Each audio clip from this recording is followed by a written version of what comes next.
am the lost, I am the found. I'm rising up while bowing down. I am a woman. My prime directive is activating people to show up all the way. And I don't actually have another gear. I don't have another gear for myself. I don't have another gear for those who hang out with me. And that's not to say that I always did that, but it has really been this process of becoming. And so that's what I want to talk to you about today. I do a weekly radio show, and what I do there actually is I come and lay my ego down every single week. So whatever's happening for me personally, whatever growth edge I'm on, whatever thing I don't have figured out, I come talk about it transparently. And I don't do it to get listeners. I don't do it to, to market myself. I really do it as an ego check because I have a lot of power, and part of me wielding that medicine is I have to be willing to be authentic and real, and I have to have a lot of eyes on my own integrity. And so in that process, I really get clear, and it's funny, I always say, I'm really not a crybaby. I don't actually cry much, but on the radio show, I cry a fair amount, because it's a big deal. It's a big deal to come show your shit, and yet, every time I do it, I become more free and more free. And so when I used to speak in public a fair amount, and it's been actually several years since I've been in person doing the speaking. So when Kiva asked me to come, I said, sure. And then as I got here, I started noticing all the places my essence was really challenged by coming here, right? Because I'm not in relationship with most of you yet. And because, I haven't been seen in public while I was all of this. And so my essence my ego kept trying to say, okay, so maybe tone it down here, and then maybe find a smaller thing to talk about, and then, and so it was just fascinating to watch, right? Fascinating, because this is what our ego does. It's this dance between, the ego, and for the women in this room, because we're really competent and capable and smart, it's very easy to put on the 80%, right? It's very easy to show up and do the thing. You can look cute, you can, you can say the right things, you can create a beautiful picture, right? And people will be wowed by that. And yet, we're being called to something bigger. This is not, first of all, it's not sustainable, right? Because that's why Kiva came to me. That's how we met, was she was really burned out, right? And she was going through these motions and trotting out the dog and pony show, and it was yeah, but I want you to be you, show up fully you. And that's the conundrum, right? If we knew how to do it, we would do it. It's not that we don't know the thing, and so everyone's telling us this is what we ought to do, but it's I don't even know where the path to that is, because I've been doing this other for so long, right? And actually, I sort of think the better you are at your 80%, the harder it is to give it up, because it works, right? It really works. Mine really worked also. I had a corporate job, making 6 figures.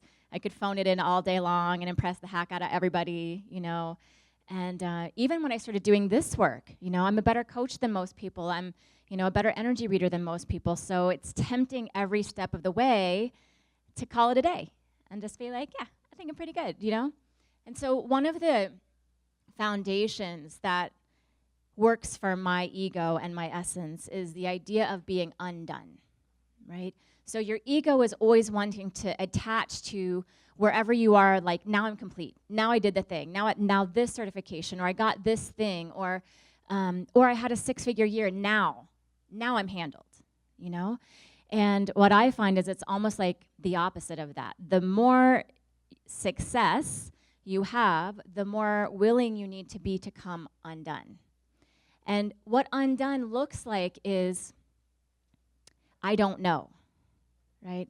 I don't know. I don't know what I'm going to say. I don't have a plan for being here. I don't know if you'll love this. I don't know if you're getting it. I don't know if I'm a total idiot, right? I don't know any of that. And really, that's what being in essence feels like. So this is the thing a lot of people are talking about now, right? Is, just be you and just be in essence. And then you're like, I think I'm doing me, right? But when you're doing you, that's not actually you. This is the mind fuck. I mean, seriously, like you never get to know. You never get to know. So when I do a brilliant radio show or I deliver, a soul fire speech that touches people on the deepest levels, I literally have no idea that's what's happening. Because if I did, it would be my ego doing it. Totally different, right? So I was walking this morning. I wanted to get to the ocean. And so I was thinking, I want to be at the ocean, and I really want to tap into what's this, talk going to be about, and that's my way. I don't actually plan. I just get as clear as I can and then let something move through. So my husband and I were walking, and somehow we're like taking wrong turn after wrong turn, and so we're walking through the boats, and we're walking through more boats, and then we're walking down some construction, and then some like every concrete block building. And I was like, okay, so I said to my husband, this is the opposite exactly of the thing I wanted to be doing right now. What I wanted was flow and grounding, and what I'm getting is one block after another. So we finally made it to the ocean, and as I'm sitting there, really dropping in, it was like, okay, that walk is exactly the walk you're on, right? It's like I want to get to flow. I want to be grounded, and I want to just have this be easy and beautiful, and yet I'm taking one turn after another, and I don't know where the map is, and I don't know when we're getting there, and does anyone know where we're going, and why is somebody not saving me from this, And so I want to share with you how I do that, how I get to that place of actually finding some comfort in the I don't know. And that is by being in deep relationship with my soul. And, and it's actually the opposite direction. So I was tapping into the energy of the group before I started talking and just noticing, like, what's the similarity? And so one of the pieces I noticed was this very forward, right? Like thoroughbreds in the starting gate, ready to go. What's the thing? Somebody open the gate so we can go, Just beautiful. I get it. I totally get it. And the question I would have is, where would we be running to? Right? Where would we be running to? And this is the trap that we get in as businesswomen, also because there's a lot of people who make a lot of money on our tendency to run to the next thing, And so, and I know I spent probably $150,000 on programs while I was learning, and many of them I didn't use, and many of them I had already evolved past, or I bought them and they sat on my shelf and I never opened them.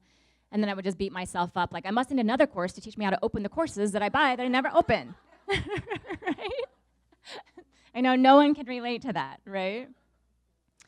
And so when I started to really make headway was when I got that the only way out is in, like really in. And it can't, so one of the ways we try to do it is like, I'm gonna take a little peek in, and then I'm gonna run out. Right? But wait, I went to that event, and I gotta go, And what my practice is always, how can I go even more in, and even more in, and even more in, so that when I'm deeply in, it actually doesn't matter if you love what I'm saying. You will love it because it's a reflection of my essence, and our programming is such that our DNA is structured so that when you do yourself, you're doing the thing, literally the thing. What Ariana was saying, it's like, her soul is actually wired to do that. She couldn't do something else, right? And be happy and successful. And when she does it, it has an impact. And she doesn't have to try, and she's not monitoring it. And it's so sustainable. Not only sustainable, but like enlivening, right? Enlivening. So there was this little, our room is facing the water. And I don't know if your rooms are on that side or not, but there's like this little island that the sea lions come like lay on. And so we've been watching them. And after we got back to the room, I was sitting there, still just being open to like, what else am I talking about? Is there any information here for me? And like, and it's very far away, this sea lion thing. So one little sea lion like comes off, and he's swimming, and then he just like lays there. So the hump of his back is up, but his head is under the water. And I was like, oh my gosh, is he hurt? Like, did he get hit by a boat, or what is he doing? And then a boat comes by, and he keeps his head on, and then he pokes his little head up, and then he puts his head down. And he's like just getting a little closer. So I have time to look up sea lion medicine, because, I love animal totems, and animal medicine really speaks to me. So I look up sea lion medicine, and it says sea lions are mammals who live most of their time in the water but give birth on land. And they're an invitation to be with your inner self. And so this little guy, he comes up, and then he's floating, and he floats right past me, and then he puts one fin up. Puts the other fin up, and then he like puts his head down, and I was like, oh my God, it's like, this is our invitation. This is how you start to have a soul conversation. It's not you're 80% and then you go into the depths of this unknown. It's like a little bit at a time, you start to put your head under the water, and you're like, well, I wonder what's down here. I wonder what's this thing I've been running away from, And it's literally like the tiniest peak. My women here from magic school know what I'm talking about. It's like, it's scary as heck to take a look in. It is. If it was easy, you would already have done it. As capable as you are, you would already have done it. So it takes a lot of compassion. It takes courage. It takes a willingness to, I think, be with. Right? So the opposite of the energetic of the thoroughbred at the gate, right? The fixing, going, doing, running, is being with. So I want to just do an exercise with you. Let's do a being with exercise, because most of us don't actually have any idea how to be with something.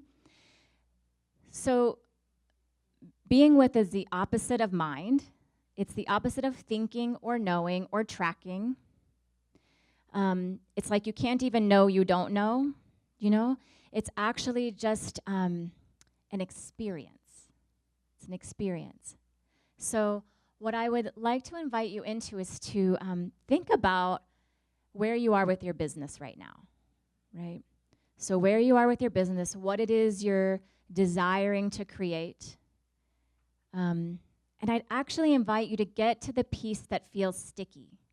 Right? So the thing that you're maybe a little ashamed about, or a little embarrassed by, or particularly curious about. Yeah. And I invite you to put one hand on your heart and one hand on your belly. And just receive a big deep breath. Yeah, and begin to notice as you even think about this thing, start to notice the sensations in your body, right? So you might notice there's like a skin crawly feeling on your shoulders, or there's heat on your skin. Or you might notice that you actually checked out and now you're way up above your head, not even actually in the experience anymore, right? So that's all perfect. That's a beginning. So just be there without having to fix or change or do anything.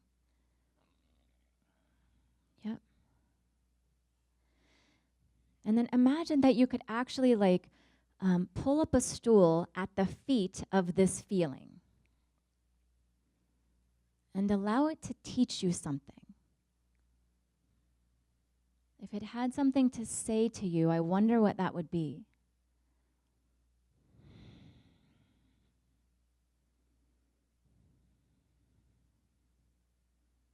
Yep. Great. So some of you have tuned right in and you're listening, and some of you are like, sure, you need to be the teacher or the manager of the experience, right? So just notice that. Be with that piece of you that feels a lot safer when you're directing something, you know? And then say, okay, I'm going to try again. Let me just see if I can kneel at the feet of this feeling in my system. And what if you could get curious? The opposite of knowing. What if you could get curious?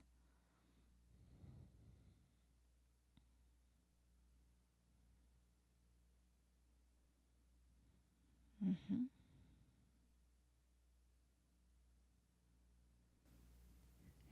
And then if you could even give it some more space, right? So sometimes with these not so good feelings, we want to cramp them, you know, or pinch them. But what if you could give it the floor?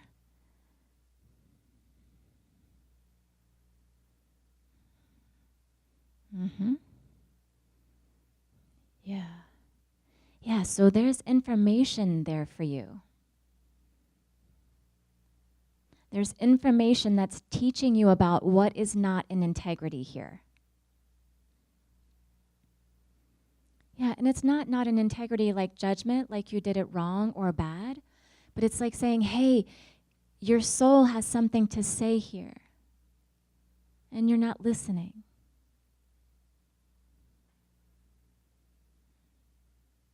Yeah. Yeah, and could you, with some gentle compassion and forgiveness, allow yourself to listen now?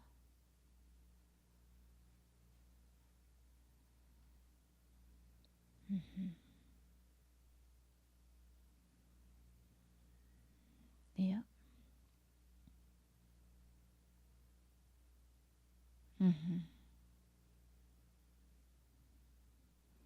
Yeah, this is what it takes, beloveds. It's listening and listening and listening. It's getting very slow and quiet.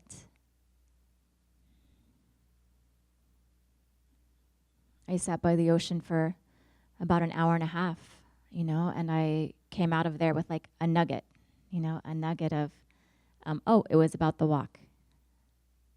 That's it, you know. And then as you allow that nugget to begin to expand in your system without making an action plan or a checklist or to do, I think a lot of you are getting memos about your feminine soul desiring some softness and some space. Yeah. Yeah, so just check in and see if there's any last thing for you to know or to see about this sensation.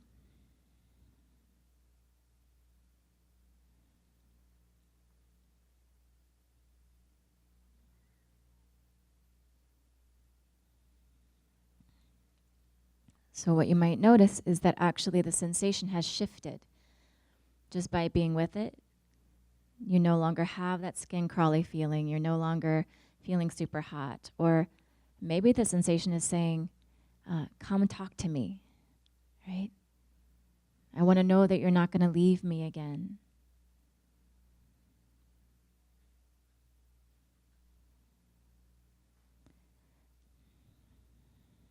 Mm-hmm.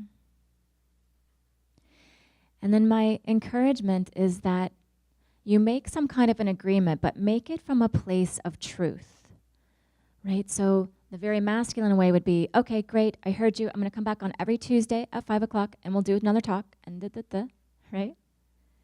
But the truth might be, I want to come back, but I don't know for sure that I will, right? That is you being in integrity with yourself. That's where it begins, when we stop kidding ourselves and we stop saying the things we think we're supposed to say. But we just get really honest. You know, actually, it scares the shit out of me to come talk to you this way.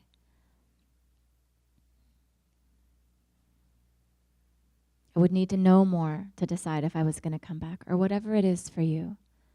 So just see, what's the most honest thing that you could say to your soul right now?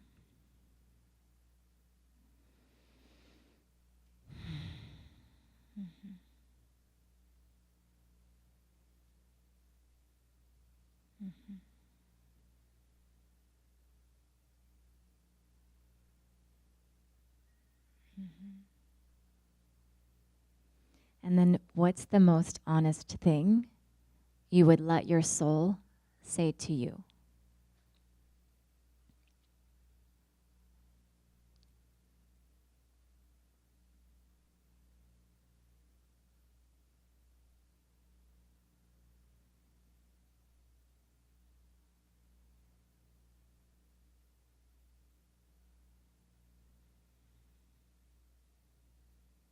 Mm-hmm. Beautiful. Yeah. So when you're ready, go ahead and come on back. Mm-hmm. Yeah. So I'm tempted to have a couple of you share. Would that be okay with you, Kiva? Okay. And just so you know, we are recording this for my radio show listeners, so people will see this outside of here. So if you don't want to be seen in your share, then don't volunteer. And if you're willing to share what you discovered, just raise your hand. Yeah. Deanna, do you want to, do we have a way? Okay.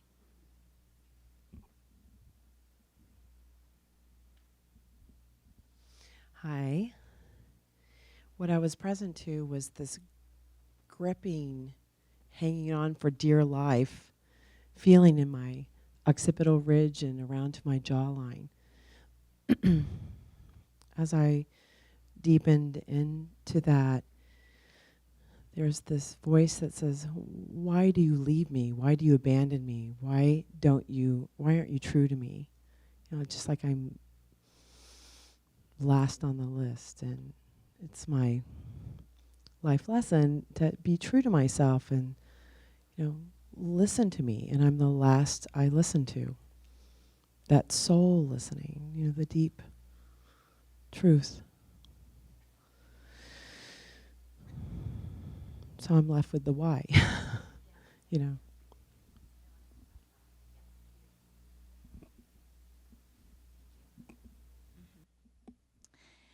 Yeah, okay. So this is the question, right? Because it's really hard to meet your soul without making yourself wrong for not having just always been with your soul.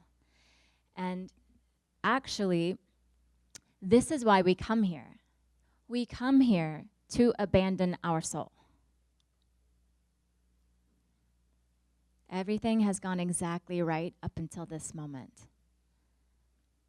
Yeah, I know. What? What?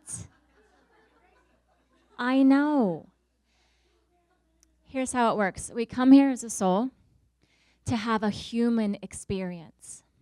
The human experience necessitates that we forget who we are.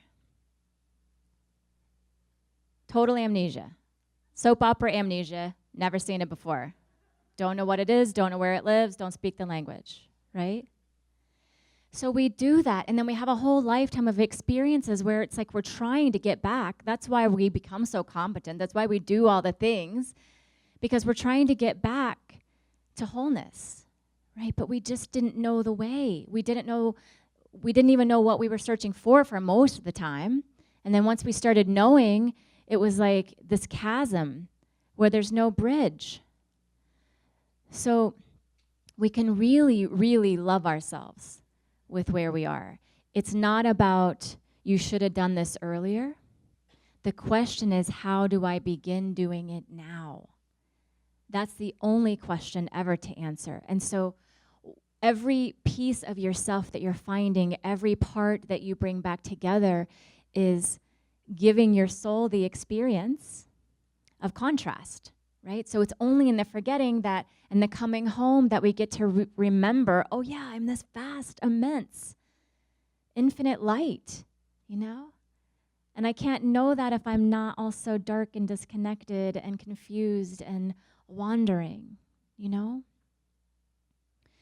So this is the journey. Like actually when people talk about finding your purpose and doing your thing, what I've come to learn is that all of our purpose is finding our soul and embodying her. It's boots on the ground, right? It's boots on the ground. It's funny, that's the email I sent to my list, really sort of just like as a joke, like I usually never wear shoes, but if you're gonna wear shoes, you should wear some cute boots for real, right? I was like, boots on the ground time. And then as I was sitting at the ocean, this is what she delivered. Like, it's boots on the ground time, meaning soul embodied time.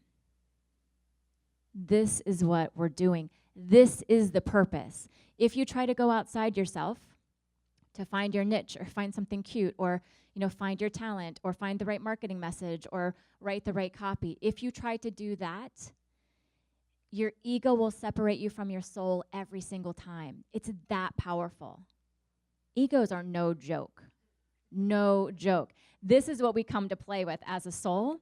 Like, how can we dance with a soul and an ego? How do those two things work together? And it's not about making the ego wrong either, because the ego does serve, and you're going to have it your whole life. So what we play with is, how can we have those two pieces dance together without making either wrong and both having space? Because you'll need both of them. If you're going to have a successful business, you're going to have to be able to make decisions and handle money and say yes and no to clients. And that's all an ego function. But it's going to have to be infused with soul. It's going to have to be so deeply rooted in the foundation of knowing who you are at the deepest levels. The deepest levels. And the tricky part is that only about 4% of our brains are conscious. So this is the gig. Like when you're, competent and capable and you're doing all the things that's still only 4% of what's actually causing you to do all the things. 96% is your subconscious. This is all the human stuff you've picked up along the way. This is what's making the decisions for your life. This is what's vibrating the patterns that keep showing up over and over and over when you're like, but I learned that and I should be past that. And why do I keep abandoning myself? And how come I can't make any money? And like all of those pieces, those are happening at the subconscious level, below the mind. So it's like the ego underground. Again, what? Like as if egos weren't hard enough. Now we have to get to the part that we can't even see or know? Yes. Yes. That's where the real work is. And so for me, that's always freeing, because it's not about are you smart or are you getting it or are you doing the things. You're doing all the things that you could do, right? And then there's this whole other piece. So let me just check in. How are we doing on time? I've missed all of your cues. Oh, awesome. Good. We have plenty of time. Yeah, so another example of where that plays with us is like in our money situation, right? So most of us female entrepreneurs, the most difficult barrier for us is money, right? Because you need money to start a business, and then you have to pay for all these courses, but then you're not actually earning money yet, and so then how is all of that happening? And it's like walking in those concrete jungle, right? Where I was this morning. It's like, how do I get out of this? And so one of the things that we play with at Untamed You is, how can we get beneath? Like, what is that thing? Like, what is the thing that's causing me to do the money stuff over and over and over? How come I'm not getting clients even though I think I'm on purpose and I'm pretty sure I'm offering what I want to be offering, and yet nobody's signing up? So what gives, And so the way that we get to that is by playing with energy, right? Because energy is where, that's the fundamental building block. So when you work at the soul level, which is the other fundamental building block, plus energy, now you really have like the place where alchemy can happen. This is how you can understand and know yourself at the deep, deep level and start to actually play in the matrix, you know, because you can start to clear the stuff that isn't real, but seems very real, but actually get rid of that stuff and then start to, then it becomes like magic, right? It really becomes like magic. And so, yeah, I don't know. Yeah, the alchemy happens when you're working at the two fundamental building blocks of all of life. So the soul is the deepest level of any personal individual work, and energy is the other piece, right? Because everything's made of energy. So if we start to heal our souls on the energetic level, right, now we're talking. Now we're not in just human form. We're not just doing this whole human experience, but we're actually returning to light, right? We're returning to energy, which is what our souls are made of, you know? So from that space, it's like a lot of other things become possible. Things like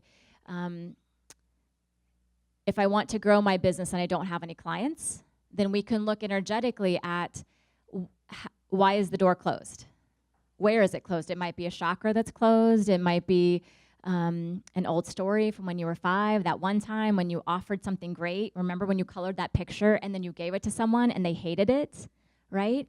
And then that stuff still lives in you. I mean, it really creates, it literally does keep your door closed, because who wants to experience that again? And oh, by the way, that first time created an energetic that's been a lifelong pattern. So every time you offer your brilliance, somebody shuts the door on it.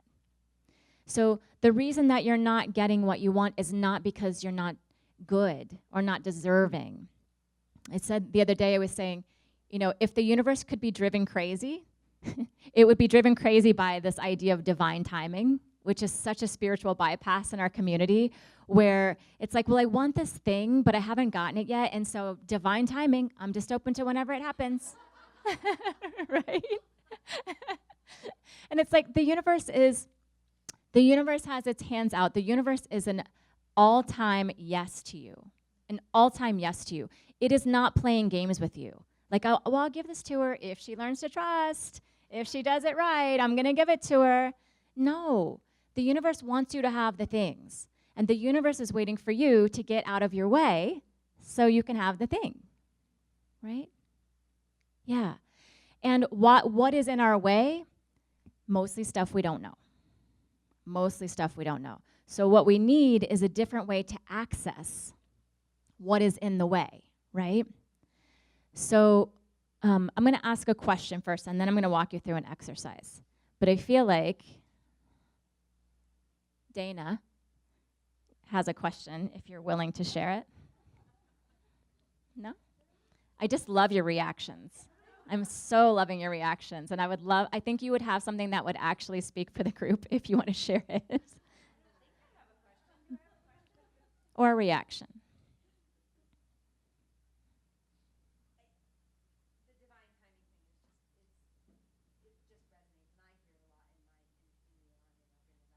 Mm-hmm.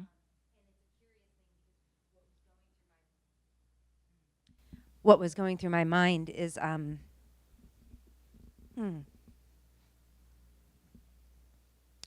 what if it feels like you don't have the time?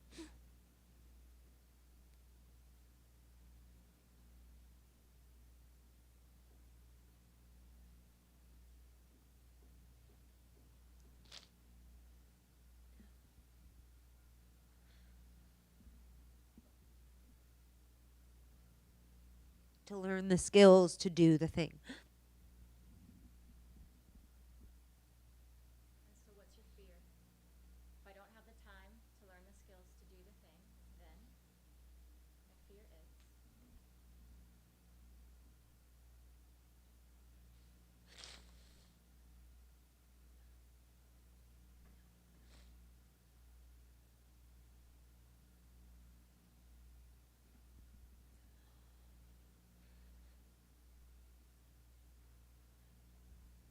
The fear is that you'll never get to the dream. And then I'll die. I mean, and then you'll die unfulfilled.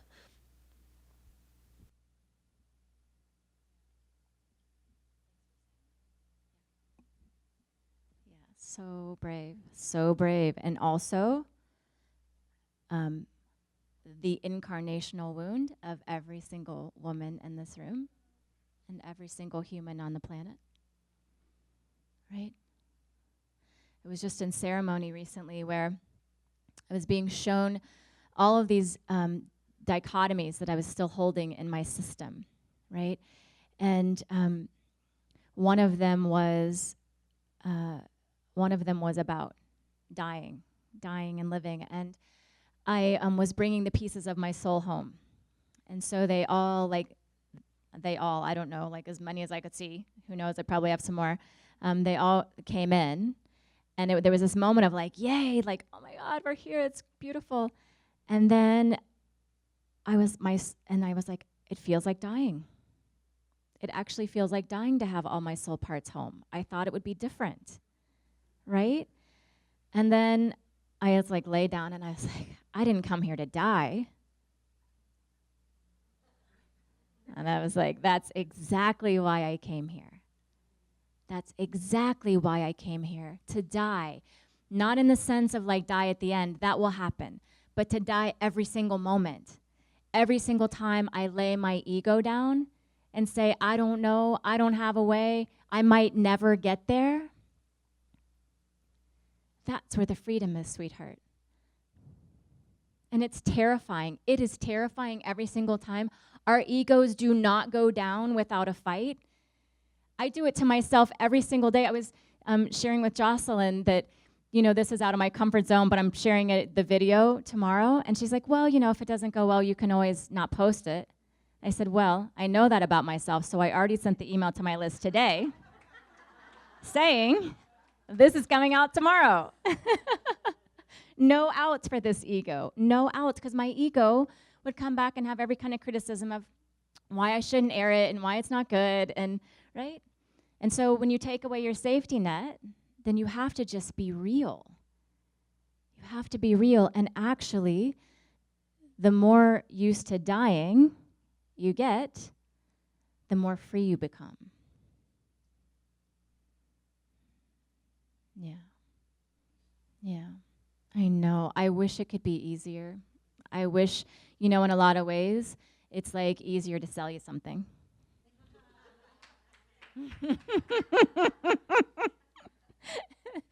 Yeah, it is.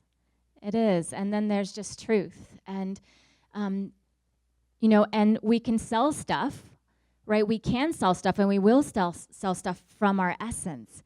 But it becomes then an extension of who we are. So whatever we're offering is an extension of who we are.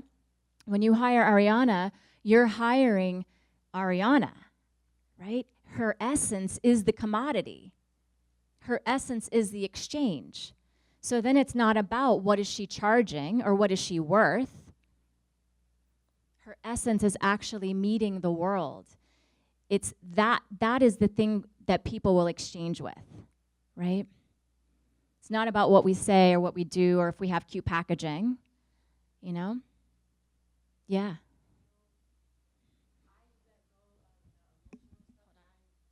I just seriously resigned myself to the fact that, so what if I never get there and I die before it happens? That's the pattern that I've been creating, never finishing, starting a little bit here, starting a little bit there. And so when I got to the space of, there's just so much riding on finishing that I can't, keep playing small and keep not doing it. And so when I finally got to the space of the resignation and acceptance, it was like stuff started opening up. I found Kiva. I found, so many different beautiful people. I'm here. And whew, it is freeing. It really is. So here's what happened. When I said that, I was like, okay, I may not ever get that. I'm 44 years old.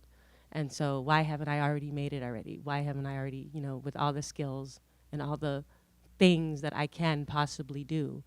So what I decided for me was that the authenticity was more important than anything else. And I was telling myself that, like, unconsciously before I even, knew all of this. And so I feel like, really seriously, that's why Kiva dropped into my lap, because there was no way that I was gonna do all that marketing and do all that template following and do all, I swear to God, I thought about it. No, but it's in such a different way.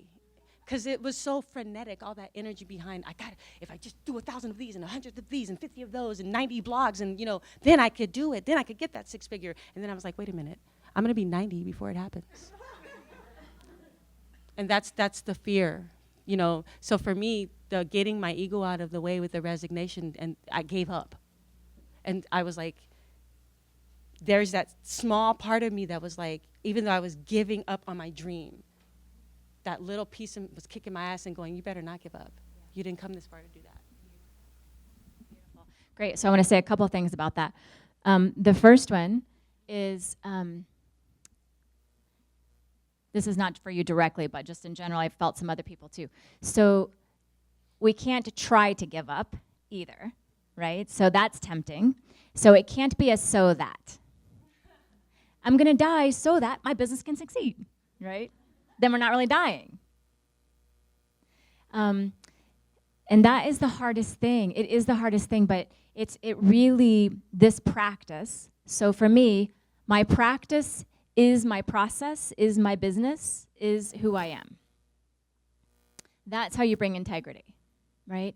So one of my favorite things to teach my students is, actually just coached a woman the other day who she records elderly people telling their life stories as a gift for their families. Isn't that so cool? I was like, oh my God, I love that. And she goes, I know, the problem is I don't really get very many clients, And I said, oh great, well let's look at the energy of that. So it's the same thing, like we all hear it's a great idea, she's very good at it, and yet her business isn't working. So we look at the energy and I said, oh, what I see is, to be a really great interviewer, you have to be sort of invisible, yeah? She goes, yeah, I'm really good at that. Okay, great. And then there's this way that your essence has to somehow interface with the world. So we have to figure out how to have that happen. And she goes, yeah, actually, I'm horrible at that. And I said, I know, because you're trying to do it in this one-size-fits-all way of like, oh, I have to go through these steps of getting a list and then offering a package, and then plus she's a local business. And I said, what if you just have you do the thing you do as the way you do the business, right? So I would just start telling the story about why you love to collect people's stories. She was like, oh my God, I could do that? Yeah, I have a million ideas of how I could do that. Of course. And then I would share some of the stories that I've collected and the stories of what it meant to the people who got the stories. Now she's rolling, right? And it's not a one-size-fits-all, but it's literally that simple. When you can align with, you are the message, you are the practice, you are the thing. So I teach about essence, and I talk about essence, and I live essence. There's no marketing required. I just show up and be me, which is what the ocean kept showing me, incidentally, when I was thinking of all the angles I could speak about and all the places where you are and what it might look like. And she just kept saying, be you. Just be you. Be you. Like this. Yes. Yeah. What did I have to be with? And my name's Summer, by the way. Nice to meet you. So what I noticed that I have to be with is like sort of the process of learning. So I have my business and I create these structures. I create a program or create a thing, and I do it and it works for a while, and then I learn more about me and how I work, and then it needs to shift and evolve, but then I'm sort of stuck in the structure of what I created. And so I'm like having to be with that all the time right now. Like it's just like in every direction. And so I keep trying to ask myself, what's the way I get to be where I'm setting myself up to be unrestricted in that structure so that there's enough room to evolve it while people are still functioning like in the business and it's not changing. So I'm just being with that, and it's intense.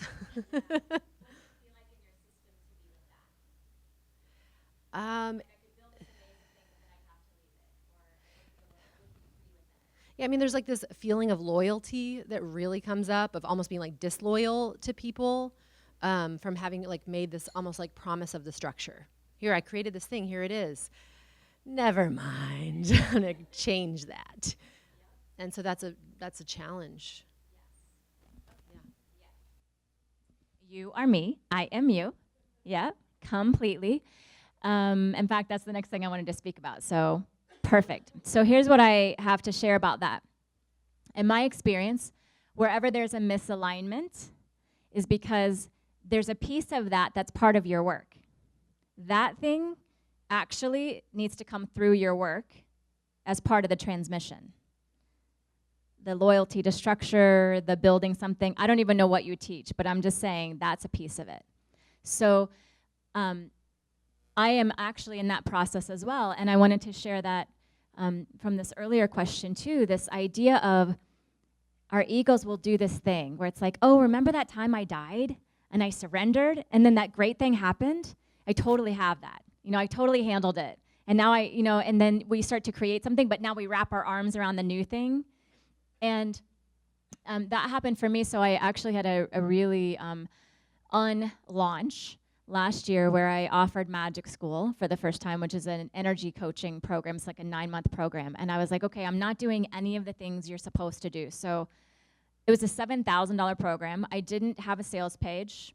I didn't ever really do a pitch for it. I mentioned it a couple times, and I was like, we're just going to do an energetic like bat signal, literally a bat signal, energetic. And people came from all over the world, from the hills, from the crags, from Norway and the like tundra, people who lived in the mountains who didn't have running water and lived on $300 a month were like, I'm going to move to town and get a job so I can pay for this, right? Like, it was off the hook. So that all happened, amazing success. And then, of course, I'm evolving. And so about 5 months in, I'm like, I don't know. It feels a little sticky in the structure. And, like, I love it, but also there's some stuff that doesn't actually fit me anymore, but I'm committed to this 9-month program, right? And so I kept taking the medicine and, like, leaning into what is this and where else do I need to evolve, all the while burning it on the pyre, right? This is Kali Ma, right? Build it up, tear it down, build it up, tear it down. That's freedom. That's freedom, actually, right? It's being willing to tear it down that will have you not have to tear it down.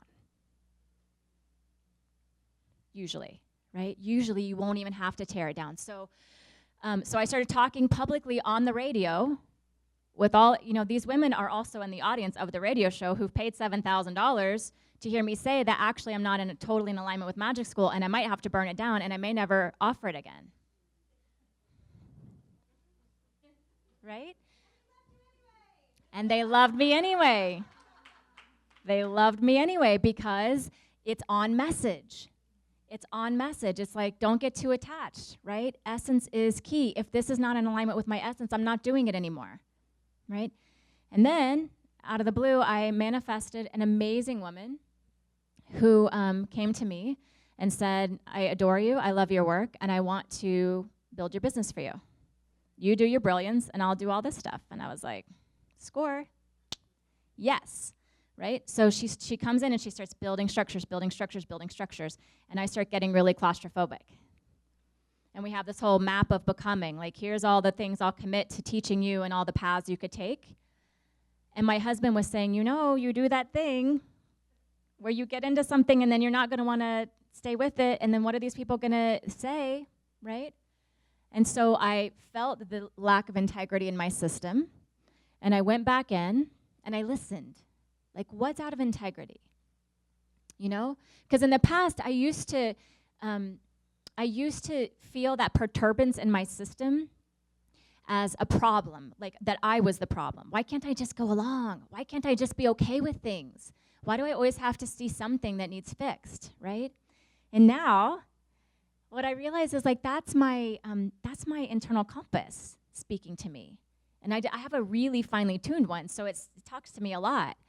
But when I listen, it was like, yeah, because actually, not only is that not in alignment with me, it wouldn't be in alignment with my clients.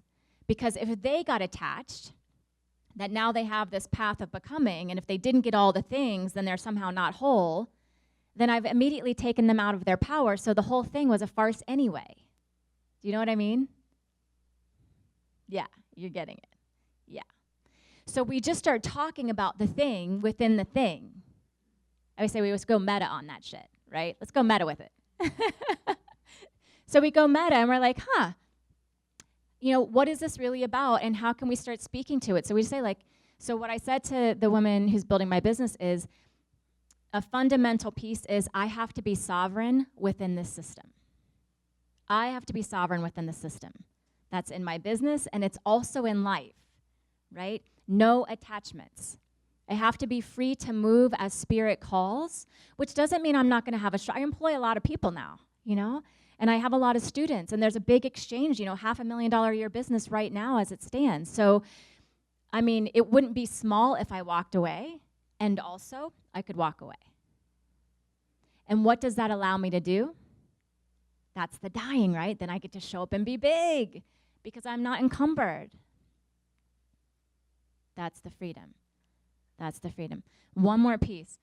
I also wanted to speak to the flip side of there's a way that we can think we're dying, but actually be using that as a bypass, right? So sometimes we get enough defeats and we get a bloody nose enough times that we're like, oh, I'm just surrendered. I'm dead. I'm not really doing anything. Let's see what happens now, right? So for some of us, our way is more that. Our way is more surrendering rather than doing. And neither one is worse than the other. They all, it's just the flip side of the same energetic. So what we're really wanting to do is go in the direction that's harder. Go in the direction that's harder. That's how you know that's where your growth is. So if your tendency is to run, then it's going to be more of a dying to actually create something you have to sit in, For me, I tend to be the one who would hold everything and do everything. And so the harder thing is to say, sovereign system, if you don't have a paycheck next month, that's not my problem, right? You be in essence and you'll create a paycheck, right? But for some of you who are running, you need to be like, okay, it feels like death to show up for work every day. So that's what I'm going to do. That's my dying. Right? Right?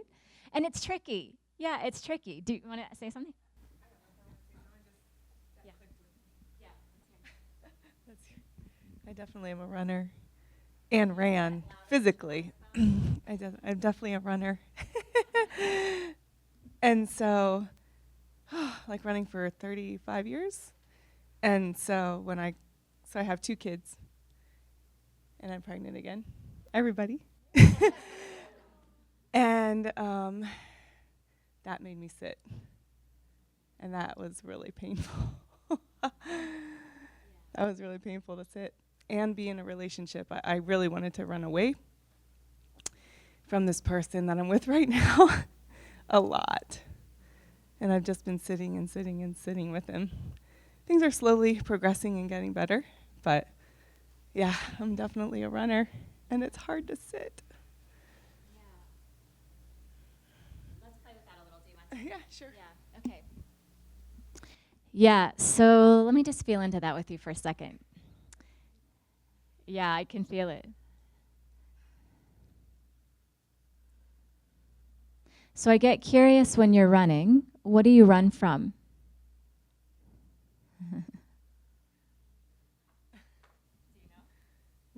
Not really. Well, commitment was one thing that I didn't want to make. It's kind of hard not to do when you're pregnant then. That's a really big commitment. Yeah. Yeah. I got it. So here's what I'm feeling, actually. The thing you're actually running from is you.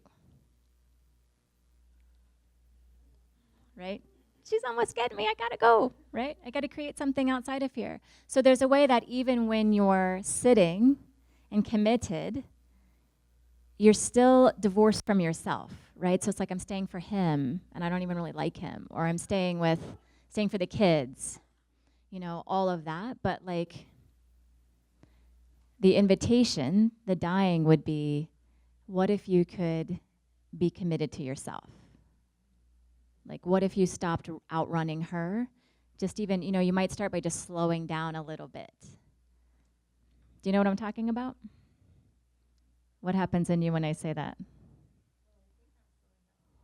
Mm-hmm. Yep. Yep. Yeah, so, perfect. Are you willing to play for a second? Okay. All right, so I want you to put a hand on the heart, hand on the belly, okay? And I want you to imagine that you can actually turn around to yourself. Mm-hmm. Yep, just really slowly. This is not a game of perfect. So what you might notice even attempting it is actually it feels really weird, right? I'm really shy or like, nope. Yeah, if it were easy, you would already have done it. Yeah, this actually everybody could play along if you want to. Yeah. Or we can watch Janelle take one for the team. Both are good. Okay, yeah, so just be with that feeling of I don't want to turn around. Mm-hmm.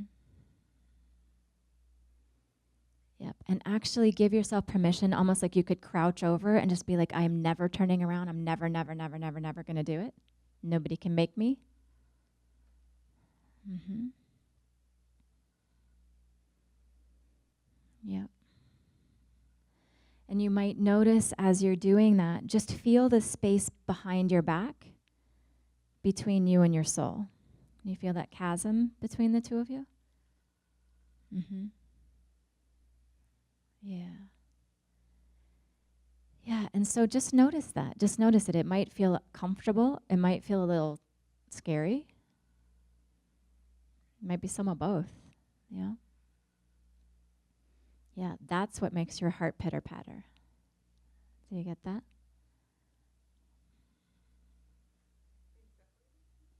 Mm. The wind blowing behind you is what it feels like to me. Like it's both. It's like adrenaline and also terrifying. Yeah. Yeah, so I wonder what you would need.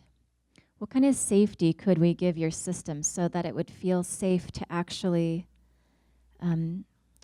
know if you could turn around? What assurances would you need inside your system?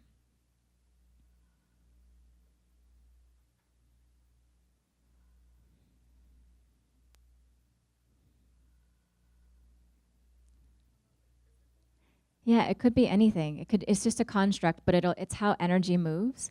So you might need someone to hold your hand, or you might want like a bungee, strap around your waist so that you can't fall in if you turn around.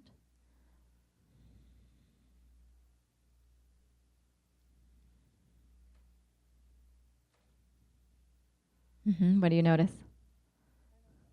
Uh-huh. What are you feeling?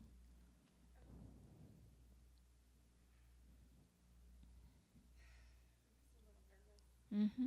Yep. Yeah. All right, so big deep breath right there.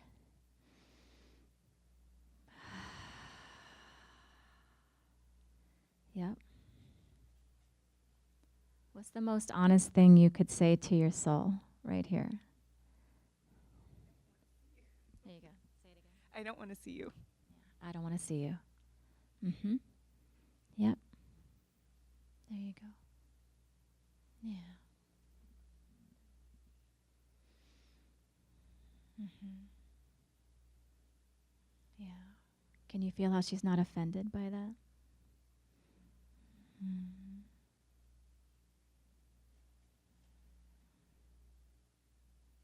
Mm-hmm.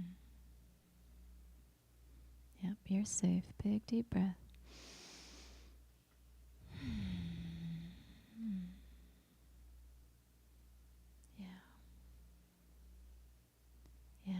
I just heard her say she's willing to wait, so it doesn't have to even be today. Yeah. Yeah.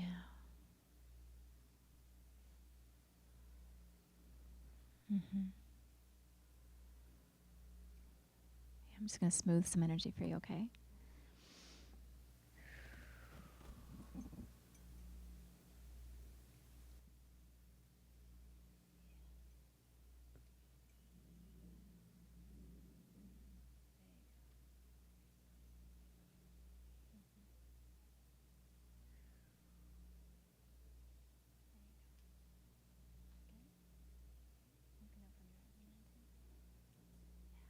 That was super brave. Super brave. Yeah. Yep. That's what it looks like to start to see your soul. It's a big deal. It is a big, big deal. Yep. And it's not about, we're not going to do it in one fell swoop, you know? Little bit, little bit, little bit. And we stand together, and we love each other, and we have compassion, and we support the ride, you know? That's how we get there.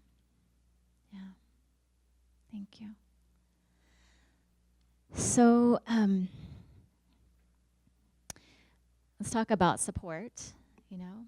One of the, yeah? Mm-hmm. Yeah, the question is whenever there's a misalignment, that's not the thing, right? So, what I was speaking to there was like, I think what I was speaking to was in your business, right? So if there's like a problem in your business, then you can go meta with that. So the meta would be, is there misalignment in how I'm offering this thing, or is it because I'm not in alignment with the message, right? So rather than changing the structure to try to feel more alignment, actually go with the content of, you know, what's the essence of the misalignment, right? And then start talking about that. So for me, when I started my coaching business 12 years ago, what I would find is I would start out being really, I was teaching about law of attraction, right? So I would start teaching, and I'd be very much in essence. Then I'd start getting some followers, and then I would feel like I had to have it figured out, and I should be able to manifest anything I wanted immediately, or I sucked, right? And what am I doing selling this when I can't even manifest anything, right? And then I'd go into like lockdown. Are you with me? Does this happen? Yeah, right? Because we start feeling done. We feel like we should be done because people are now following us and buying from us, and like your ego will latch on to that. So, you know, I struggled with that for several years. Like, I don't know how to stop doing that. And then what I started doing is building it into my message. The message is we're all teacher and student. I am the student of my own work. And guess what? That is a core piece that I teach. It's really what I'm all about. So you just take the stumbling block and make it the medicine. Yep, it's not actually stumbling block, it's pointing to an integrity. Your soul is here to learn something or teach something about that, you know? Yeah, and that's also part of what requires this bold courage to be willing to be honest with things like, I don't want to see my soul, right? Bold courage with, you know, just yesterday, I was completely not in alignment with my soul, right? When I did this thing or that thing. That's really what we're playing at. And this is what marketing is moving toward, right? People are taking a sort of false stab at it where you get emails from people that are like, I'm going to give you a vulnerable email. And here it is. There's nothing less vulnerable than someone telling you they're doing a vulnerable email, right? It's like a copy of the thing, you know? So we're learning, you know, we can forgive ourselves. We won't get it right. And sometimes, you know, our ego will want a little preface so that we can sort of position what we're doing. But, you know, what we're moving toward is essence is the commodity. So we won't all, right now everybody looks alike because everybody's trying to do this weird process of the same thing for widely different essences and widely different experiences. And so when we actually start to show up in essence, that's going to be the hearable thing. Then you actually start to have a signature that people can pick out, you know? And honestly, like, I'm super weird, you guys. I mean, I grew up as a Midwestern farm girl, and I'm a psychic medicine woman. What? Right? And every time I take the next leap and, like, you know, start to channel on the air or speak to my inner actual medicine woman who lives inside me, who was a past life of me, you know, like, I do those things, and I'm like, I have just ended my career. Like, I literally have ended my career. Or I step out of the priestess book, which has all of the leaders in the industry, right? And then I do a show called The Path of the Heretic, and I talk about how bullshit the book is and how they're perverting the priestess and why I'm stepping out of it.